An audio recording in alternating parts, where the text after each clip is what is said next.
Alam nyo naman ho, ang ating pong Kilos Pronto team ay madalas hong, o gabi-gabi, o madaling araw ho'y nag-iikot po sa buong Metro Manila, kundi lang ho sa Metro Manila, kundi sa buong Pilipinas. Pero ito, naaktuhan po ng ating pong Kilos Pronto, tow truck, ginawang tulugan habang umaandar. Yan pong naaktuhan na ating pong Kilos Pronto. Panurin natin.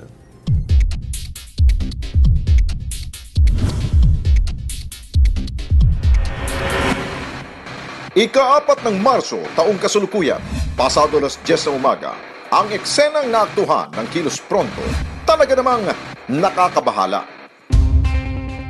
Tatlong lalaki, tulog na tulog at prenteng-prente, habang ang truck diretso lamang sa pagarangkada. Ang mas nakakabahala, ang hinihigaan nila, wala man lamang harang. Mga bossing, iisa lang buhay natin. Kapag kayo'y naging pabaya, baka maglaho kayong parang bula. Oo nga, nakadelikado ngayon dahil walang railing dun sa gilid, no? Okay. Ako, Lex, Pwedeng gumulong. O parang naawa ako, baka parang pagod na pagod sila. Pagod yun. Ito ba'y panggabi ba sila na medyo nababad na sa umaga, pauwi Maaari, na, kaya baka- medyo hindi na kayang antok? Baka Hindi kaya? nag-overtime para Nag-overtime. kumita. Ganun. Pero nakakatakot to nun pag baka meron hong nanaginip po doon, baka biglang masipa nyo yung kasama niya, yun, mahirap. mahulog.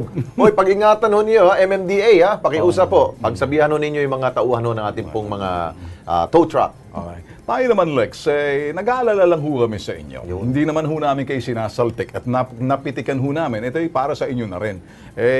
Iwas disgrasya lang ho. Kasi tama, baka gumulong, nahulog, abay, disgrasya ho talaga.